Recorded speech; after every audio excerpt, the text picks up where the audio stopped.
Welcome to TSTL with a little extra spice. This is a new category of content that falls under the umbrella of the Too Stupid to Live podcast.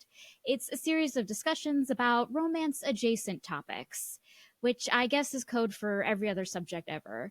But in this series, I hope to talk to some amazing guests about things that go beyond the scope of discussing a specific romance novel and into topics such as movies, TV, audio, culture, life, love, lights.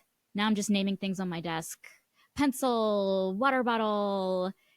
This is all to say, I'm realizing that super horny stuff isn't just reserved to the bookshelf, so these episodes are the place to discuss those things.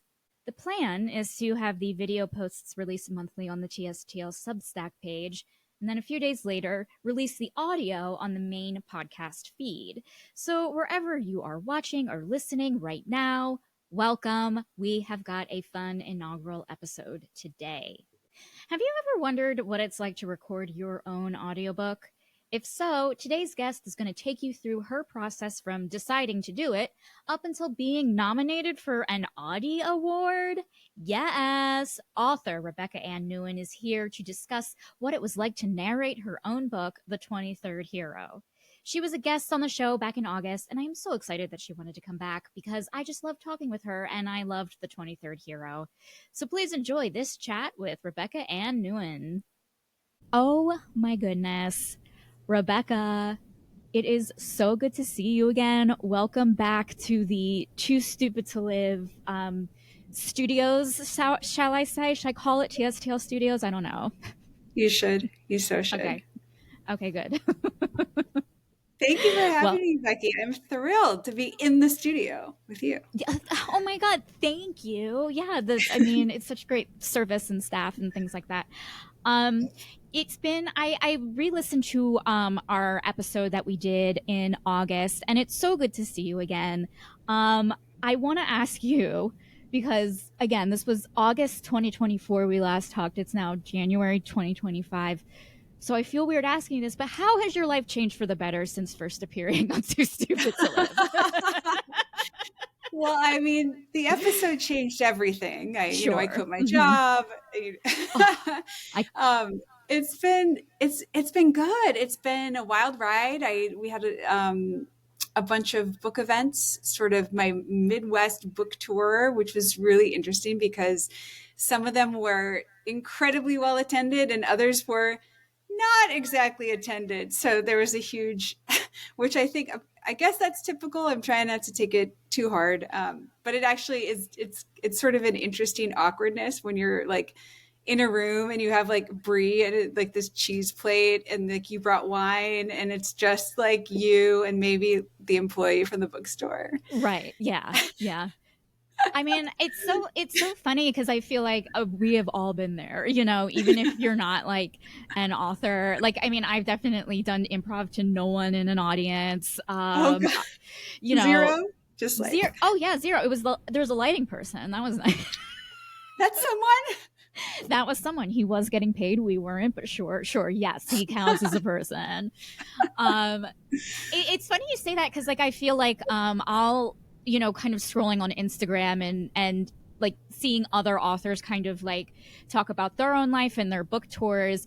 It seems like that's kind of a run of the mill experience of like some places are huge, some places are not. There's these external circumstances that like you can't really control, on attendance. Yeah, definitely. And I tried my best, like to, because my publisher is very small. And so I'm trying to do a lot of the heavy lifting with promoting and everything.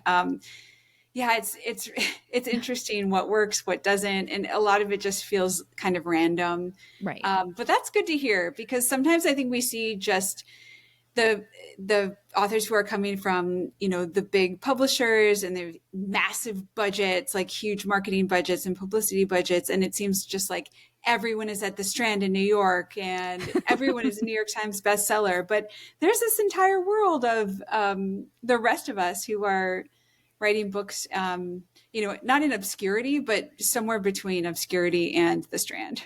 Right, absolutely. Yeah, I think I just saw a clip of like Rebecca Yarros at like what was it, like Carnegie Hall or like something. Like, I was like, why is this an opera? Like, but doesn't need it. But whatever. That's neither here nor there. I guess my point is like what I really like about kind of book, and I'm not saying I go to a lot of them, but like what I really enjoy about book events at bookstores with writers who, yes, maybe aren't like bringing in crowds, is that there's like a lovely intimate experience there that I'm sure you've experienced.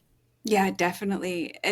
And some of the crowds, we had an event in December in Idaho, in Sun Valley, Idaho, and in that town, it's so arts centric. They have multiple. It's a tiny town, but with multiple, theaters and a privately owned library that was the most beautiful library I've ever been in. And it was a great crowd, and we stayed over time, and people had just incredible questions. Mm. And that, yeah, it's so rewarding when things like that happen, and I try to hang on to that because otherwise you feel like it can be easy to feel like this book comes out, there's this milestone, and then it feels like crickets. It's like, Right. well, now what? And so, yeah, I try to focus on and appreciate those intimate conversations, like you said. Absolutely, because it's like, oh, at the end of the day, you reached at least one reader, you and you made them happy, and like that's an accomplishment that you can keep. You know what I mean? Like it doesn't have to go Yeah, away. You don't have to put it right. anywhere. Yeah, yes, it counts for sure. It counts. Yeah. Um, so we did touch a little bit about this on the previous episode you were on, but you were talking about recording your audiobook. And I want to ask you about like what that experience was like with recording your audiobook. Tell me all about it. Like just start from the beginning of like when you realized you were going to be the narrator, like how did that decision come to be? Oh, yes. The decision is that's a key moment in the story because before that point, so the 2030 Euro it's a sci-fi romance novel that takes place in different time periods, different countries, with people from lots of different cultures and countries. And when I was writing it, I honestly did not think about the audiobook once. Mm-hmm. I never thought about it. I thought, oh, maybe if someone acquires this novel and then the publisher will pay for some celebrity to do the audiobook, I think, like, in the back of my mind. Yeah. And so, flash forward to that's not happening. And my choice was either to do it myself or there was no budget to hire, like a professional actor. So there's some folks who will do it sort of on spec. They'll record it for free and then they take a cut of royalties. Mm-hmm. And, I think we talked about this last time, but my background is in acting. I Right. went to school for theater. Mm-hmm. And so I thought, oh, if I hire someone who's willing to do it for free, they will either be like early in their career or they will suck. And that's why Mm-hmm. they're free. And then I'm going to have a lot of feedback for them. And it's going to get really expensive because they're not going to want to redo anything Right. without getting paid. So anyway, I was like, I'm okay. I will try. I'm going to do it myself. I also knew I've never recorded an audiobook before. I had heard about how grueling it was. And so I sort of thought about it as a marathon or Mm-hmm. like training for a marathon. And I knew I had to get my voice back in shape, just the muscle to be able Mm-hmm. to sit and talk for 4 hours a day for 5 days in a row. It's just something we never do, like No. we're Yeah. having a conversation. So there's breaks, like you Mm-hmm. talk, I talk. Well, I'm doing most of the talking at this moment, but you know what I'm saying? Oh, absolutely. Yeah. So you have to build up stamina for that. And then for this story, for the 23rd Hero, there are over 30 voiced characters. Wow. More than half the book is dialogue. And there were a bunch of different accents to do, French, Swedish, Australian, all sorts of like questions around how to voice different genders.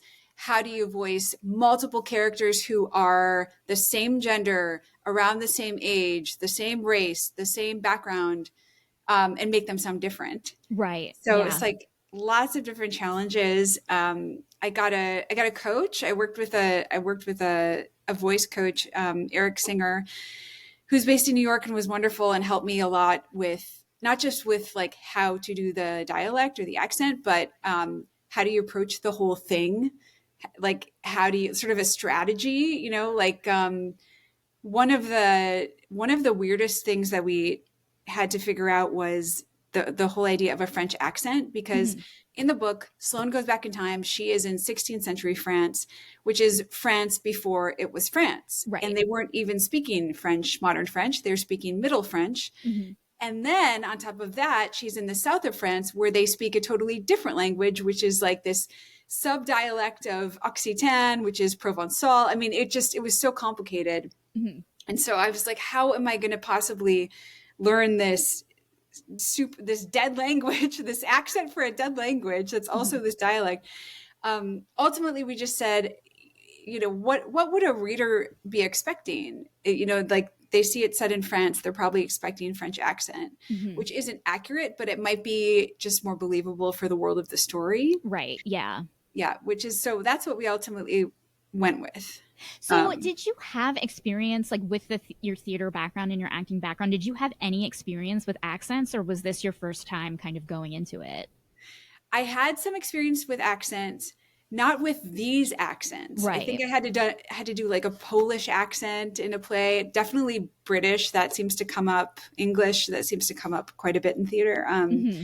but never Swedish, which was just, oh my gosh, that's a really tough one. The other Yeah. hard part was like so many people who are native speakers of non-English languages speak English so well Hmm. that it was very difficult to find like samples to listen to. Like I want to listen to a Swedish accent, but this native Swedish speaker is speaking English and it sounds kind of like me, Hmm. It's like Yeah. I can't hear your accent. Like I need Right. a thicker accent. Hmm. So yeah, that was tricky too. But I had never really done explored like how do I voice a male character? Right. How do I voice like an older male character? And when I first started, I thought I would want to make it as realistic as possible. So I'd watch a lot of videos of like folks who are transitioning, folks who are sort of thinking about how do I find my new voice in this new gender. Hmm. But what I learned from Eric was you don't have to do that because that will like hurt first of Right. all, to Hmm. like really try to get down here. Hmm. But the voice thing is like relative. So Hmm. if you're in a scene and you have in your voicing like a female character and a male character, I mean, this is going to be just a stereotypical example, but you can bring the female character a little bit up here, and Hmm. that's still like my voice pretty Yeah. much. Yeah. Yeah. But then Yeah. I can, kind of go down here, and that's still my voice too. But now I'm the guy. Right. So Right. you're not Yeah. pushing it, but it's just in relationship in the moment to each Hmm. other. Was it hard to like maintain those different voices? Like, I guess it's like let's say you were using a male voice in one chapter, and then he's like popping up. He goes away for a second, pops up again in two chapters later. Like, how did you remember what you were doing voice wise? Yeah, that's a great question. And it definitely was a challenge because, I mean, it's a long book. Yeah. And there's definitely, I mean, Bastion, who's Sloane's loved interest, is, in the book a lot or in the middle, and then no spoilers, but comes back at the end. But there's a whole world. She lives this whole life in France in between. So I think I wrote myself notes, but just a lot of like rehearsal and practicing and reading the Hmm. dialogue over and over again. And when we were recording, I would, working with a wonderful engineer, and we would stop and I'd say, no, I think that Zachary sounded a little too much like Bastion, or, Right. vice Hmm. versa. Hmm. And try to find just um, any kind of little differentiator to like hang your hat on. Like I decided for Simon, that's Sloane's twin brother, Hmm. who happens to be gay. And I decided that I'm going to voice Simon as my voice that I use every day. That's Right. going to be my voice. Whenever Simon talks, I'm not going to do anything. I'm just going to be myself. When Hmm. I'm Sloane, I know I'm a little bit higher in my register, like a little bit brighter. Hmm. And then for all the different guys, there was like something that I either, it's a bit more monotone, or it's a little lower in the register, or they have like a particular way of finishing their sentence. Like I would find something I could kind of hang my hat on, and then I would lock in Mm-hmm. to that character. Oh, that's cool. Yeah. So it's like index card, do this. Yeah, I really like that. That's awesome. Um, did you work with like, I mean, you mentioned working with a coach, but like during production, like when it's you, the microphone, there's a person on an engineer. Is there a director, or was your coach with you like in the room as you were recording? No, he was not. And there was no director, which I think is actually pretty rare. I mean, I think it Right. depends on Yeah. the book. Like any big book that you've heard of that's coming out from Penguin, or Simon and Schuster, whatever, probably has. They have producers. They definitely have a director. Sometimes they have a full cast. Mm-hmm. Although audiobook is one of those, like the last remaining art form where it's acceptable for one person to voice characters of different races, genders, Mm-hmm. everything. But Mm-hmm. some of them will have a full, it's like almost like a radio play, a full Yeah. cast. So it's just me. Mm-hmm. It was definitely just me. So me and the engineer, really, and who had a lot of really helpful feedback too, not just on like how not to blow out the microphone, but he would ask questions about the story, and even with things like the character, he would sort of give feedback when he was like, it sounds like really different from what you did before. Right. Yeah. Yeah. Yeah. Mm-hmm. Mm-hmm. And I imagine you had to like break it up into like smaller chunks, as you were recording, particularly for all of the dialogue, I imagine. Yes. We start from the beginning, kind of go as long as I could that first day. And it was over the course of 5 days. And I remember the end of the first day, I thought, there's no way we're going to finish this week. Like, Mm-hmm. absolutely not. My throat feels like it's on fire. I was Yeah. at home at night parenting my kids through like text to voice, like, go Mm-hmm. to bed. Um, and gosh, had to do it like finding good stopping places, but kind of more based around just what you have left in your throat. Right. Right. Yeah. Yeah. The other thing that was like interesting too was working on sections that had a lot of like back and forth dialogue. Mm-hmm. So coming from theater, and you're an improv person too. Like I'm very much thinking about making something work live. Like I Mm-hmm. hear the music of the dialogue and I want it to like, go back and forth in a certain cadence. But what with the art of, it's a recording studio, so like he can edit later. So I have to Yeah. keep reminding myself that I didn't have to rush and I don't have to get the back and forth perfect, because it was hard to switch between when a guy and a gal having a fight and I'm both, and I'm Mm-hmm. like, why did you do this? What are you talking about? Right. And then they interrupt each other.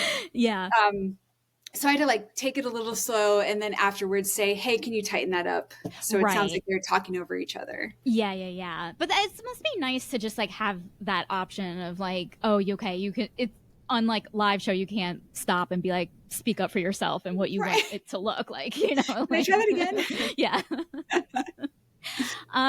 You did have the book does have a very sensual scene when our two characters profess their love for each other, and they sleep together. Tell me about like what that was record that I just got all my words confused. Tell me about what recording that was like. It was it was really fun, and it Mm-hmm. was slightly hilarious, I think, because so the engineer, who's my dad's age, I'm Mm-hmm. in my 40s, my dad's in his probably 70s, 60s or 70s, and a grandfather. So we talked about his grandkids, Mm-hmm. before we're recording, and Mm-hmm. his lake house, and really nice guy, Steve. And so then, as we're working up to the sexy parts, Steve was very involved and had a lot of feedback. I mean, he was even questioning like the names of characters. Like, are you sure that that's the character's name? And I'm like, yeah, Steve, I wrote the book. I'm pretty Right.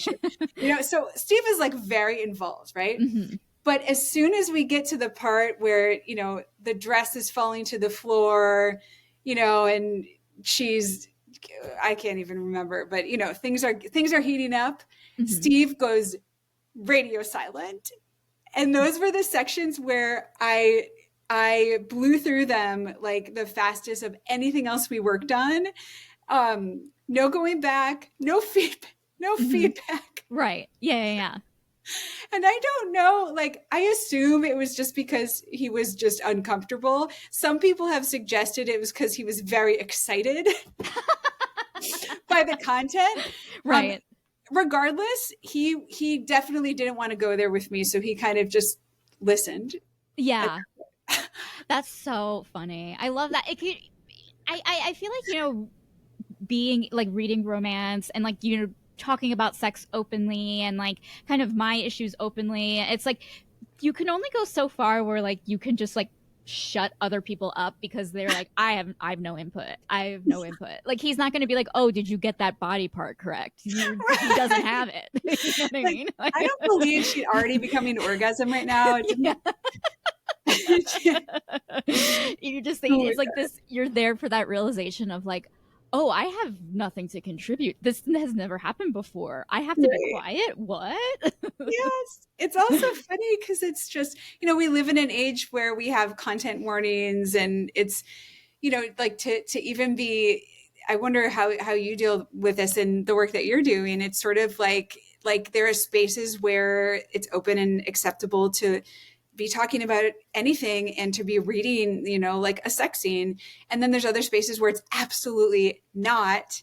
And then you're sort of in this professional situation where we just met, I'm recording, it like we would never talk about this outside of the fact that I'm recording it. Like we're not going to Right. go talk about sex, right? Like, Yeah.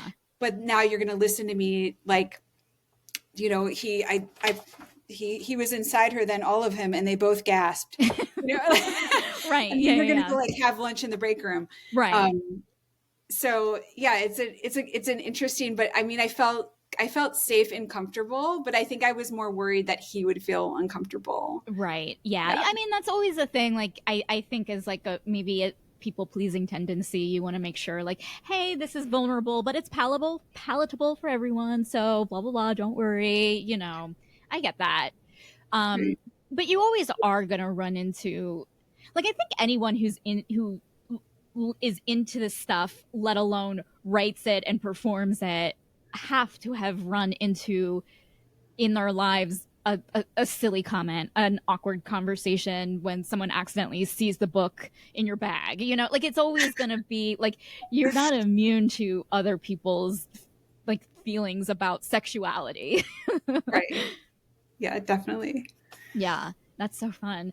Um, it's really funny because like thinking about like audio erotica, and not that I have like I've experience listening, but not producing or whatever. But I did go to a kind of like it was like a panel about like it was like a sex positivity panel, and like there was someone who was talking about like what goes into making audio erotica, and like people think it's like, oh, it's just porn happening and there's like a mic recording it, and it's like it's the most unsexy thing in the world. Like there are people who are just like taking two pillows and slapping them together, you know what I mean? Like it's Oh, not at all like, like it's not, it's just like these people just need to create a sound and then go home and live the rest of their life. Do you know what I mean? right. That sounds like kind of a fun job. I had always thought that I would enjoy like remember back in the day of like phone sex lines, or Yes. like the people who get hired to do the voiceover for pornography, where it's like whatever they didn't catch, and they just like, you're just coming in and we're paying you a day rate to do the grunting and like the Mm-hmm. breathing. I was like, that I thought Yes. that'd be a blast. I know. It sounds so great. And like I'm imagining it gets to a point where it's just like another day of work, and you don't realize how ridiculous it is until they're like, "Oh, how was work today, honey?" And you're like, "Oh, I just grunted like 20 times." Or whatever. And then you're just like, "Oh, that's weird. That's weird." I didn't realize that. Of all the ways you could like make a living though, I mean, that sounds fun to me. It's so wild. I mean, it does look like so much fun to do. And it's so funny how normalized it can become like when it's your everyday, you know. Yeah, absolutely. There's something too about like whatever format it's taking place in, it's recorded or it's, video, audio. There's some sort of distance, I think, that comes with telling the story and making it a thing that makes people okay to listen to it. And like my dad listened to the audiobook twice Hmm. and he like wasn't weirded out by, Yeah. because like it's funny, which I think is a good sign too, if you can sort of forget that it's like, the person and you're just like kind of lost in the story. Yeah, absolutely. Yeah. Cuz like it's at the end of the day, like it's like your parents are going to be proud of you and it's like if they want to do an audiobook about how weird it was to listen to their daughter, I'll listen to the audiobook. Like that's my thing is like you're the one getting up there, you know. That's This is what you're great. saying. That's Yeah. your right to say. Oh God. Yeah, yeah. Had the Steve the engineer, like had he worked with romance before or like anything that was like bodice rippery or anything like that, or this was like his first time? I think that it might have been his first time. Wow. They've definitely done other audiobooks, like definitely had done other novels, but yeah, I don't get the sense that it's like Hmm. they're A not like a normal. romance audiobook house, like churning them out. Right. So yeah, it Yeah. was definitely, but it's funny because I feel so, to me, the sexiest thing I've ever worked on or the most explicit, but no one, like literally no one who has read the book has felt that way. They're like, Rebecca, like PG-13, come on. And I was like, okay, Yeah. I guess because I'm the one writing it, I feel like, oh my gosh, like you're gonna know what's happening. And it's just like very vanilla sex too. I mean, again, spoiler, but I But mean, they're in love. listen, but I mean, here's the thing. What's so interesting since doing this podcast for so long is just seeing what people consider vanilla, what people consider spicy, what level is vulnerable, what like even like what's pornographic versus what's sensual, you know. And Yeah. I would imagine that the first time you're putting something out that has any sort of sensuality, vulnerability, and sexuality, it feels like it's going to be a big deal no matter what the content is, just because you are being so vulnerable. Yes. Yes. I mean, that's how it feels to me too. I was Mm-hmm. like, yeah, very insecure and worried about the whole thing. And it's been very funny to just the collective shrug from everyone I know Yeah. who's read it is like, okay, all right, it's fine. This I is fine. mean, it's funny. I wanted to ask you, like, since this book came out, like, I know that like it wasn't like when you were starting it, it really wasn't intended to be a romance, you know, like it suddenly with your arc readers, they read it and they're like, this is a romance. Tell me about like since August, like what it's been like with your relationship to like the romance novel community and this book and like how like that's been going for you. I definitely noticed that the people who like the book and the most tend to be people who do read romance and enjoy romance and love stories. It's been really tricky because the plot and like the genre, it's positioned as science fiction Right. and there's time travel. However, readers who are like hardcore sci-fi or read everything time travel, oh my gosh, they hate it. They hate it. They hate it. They hate it. They DNF it. They're so Mm-hmm. angry with me for not explaining the physics of the time travel. And so Nerds. No, I'm just kidding. yeah. What nerds? So I definitely think it's but on the other hand, it's not romance in that it's not like we have a kiss within the first 5 pages and it doesn't, always follow like a particular structure in that way. But I do what I like the most and what you know resonates with me the most is the love story, like Mm-hmm. 100%. So I hope that like if readers who are like, I love stories, I would never read sci-fi, I hope they'll give it a try because I think the heart of the book is really love story and there's just like some sci-fi stuff happening in the background. But Yeah, just as the love story. which is what like the thing is that like there's like science fiction to me. I could be wrong. Actually, I could be very wrong. But when I think science fiction, I think like the universe and like the atmosphere it takes place in. But the story itself could be any story. Like it can be a love story or a heist movie or a heist story or a thriller or something like that. It's just like there's cool technology all around you, or you're in space, or Yeah. wherever. Um, but this actually is like speaking, I think, to a larger issue with like not issue, but something that's been on the front of my mind is just the way that genres are being marketed, and is there kind of like a genre gatekeeping happening? Like, what makes something sci-fi? What makes something romance? And obviously we know what makes something romance, but I guess just with this influx of romantasy novels, of these very specific books that are just kind of taking over book talk, is there some sort of pressure, I don't know, to kind of cater to a specific kind of genre expectation versus what you just want to write because you're a creative person? Yeah, absolutely. I mean, I struggled mentally with just what is this? Where does it fit? Because where does it go in the bookstore? That just the whole publishing piece is so reliant, I think, on genre. And yeah, there's definitely like a movement to, I think there's some writers out there who say genre doesn't exist. I don't believe, I'm not going to even consider it. I probably am more in that camp. I do think there's a lot of wonderful writers who rock a particular genre, and they love, the sort of the rules of that genre, and they're, cranking out, and readers love it. And it's wonderful. That's great. I did a lot of writing earlier in my career that was always for someone else. Um, Freelancing and writing for small businesses, and even in my day job now, like everything I write has to follow constraints, and someone else has to approve it.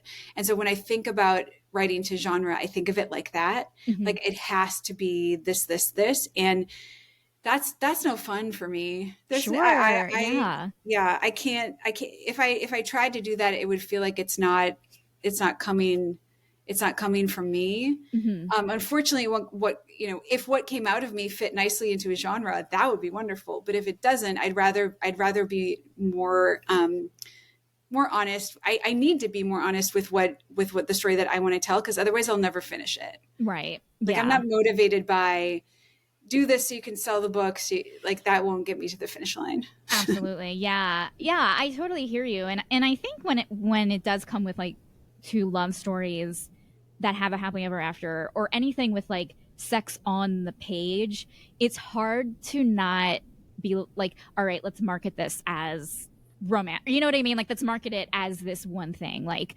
and it's like, it's interesting because it feels like, well, all we're talking about here is just a sex scene that can be in any genre, like, or Right. it's a love story that could be in any genre. um and so it's just like interesting, like, I don't know, or just like kind of maybe a collective need to like put something on shelves, obviously, but to like just categorize everything for like maximum profitability Oh, versus just read a good book.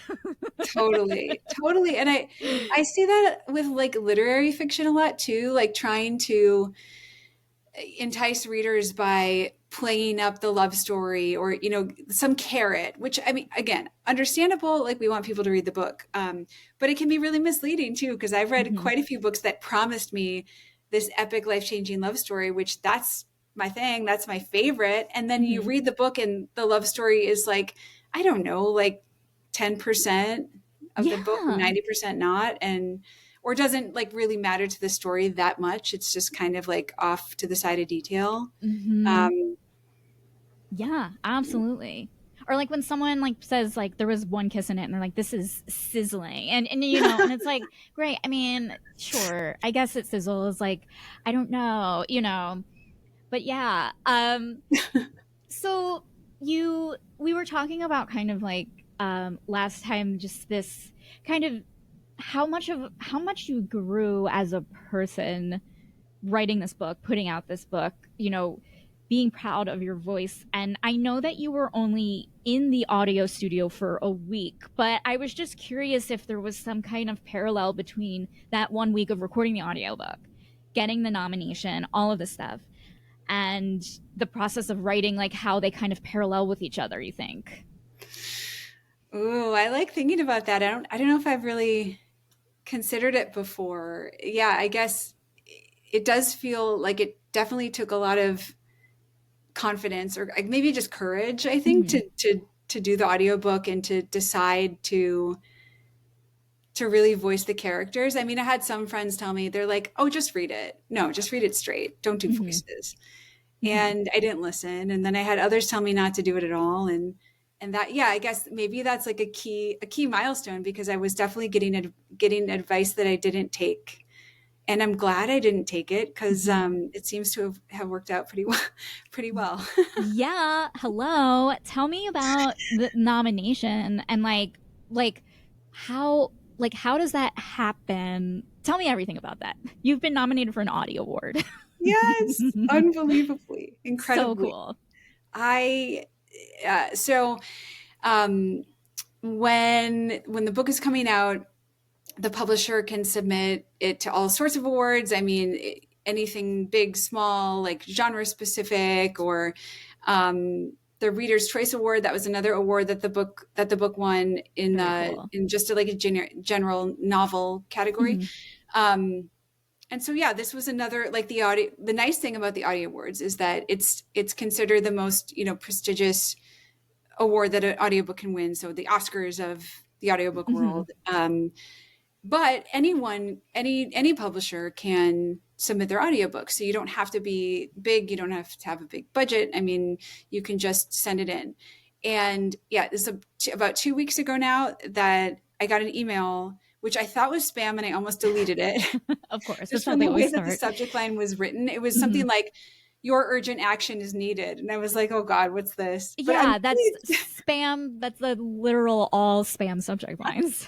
Come on, really Audies. good that I opened it. Yeah, but even when I opened it, it wasn't exactly clear what had happened. And it was addressed to the publisher, and it was like, confirm your nominees in this spreadsheet. So just everything about this, I was like, what even is this? And of course, Mm-hmm. it's been, I don't know how many months, 6 months or more since we submitted. Anyway, so then what happened is I found out that the book is a finalist in the narration by the author Mm-hmm. category, alongside Whoopi Goldberg, Whoopi, and Salman Rushdie, Wow. um, and a New York Times bestselling author, and then another author who is like celebrity endorsed, Mindy Kaling's imprint. So, and then Right. there's me, and then I'm scrolling through like the list, because we got to see sort of like the list of everyone who's nominated in all the categories before it was made public. And Mm-hmm. I mean, Barbara Streisand, Elton Mm-hmm. John, Robert Downey Jr., John Mulaney, Cynthia from Wicked. I'm Mm-hmm. totally forgetting her last name right now. Oh, Um, Arivo. Yeah, yeah, yeah. I was about to Revo, call yeah, say Cynthia Bailey, but Erivo. she's on Housewives. Okay, anyway. Yeah. Her. She's so hot Mm-hmm. right Mm-hmm. now. And then so I was like, this doesn't seem right, and but they send, they're like, approve these social graphics, and there's the cover, their 23rd hero, and I was like, I still think that they're going to write me back and just be like, we are so sorry, we made a clerical error.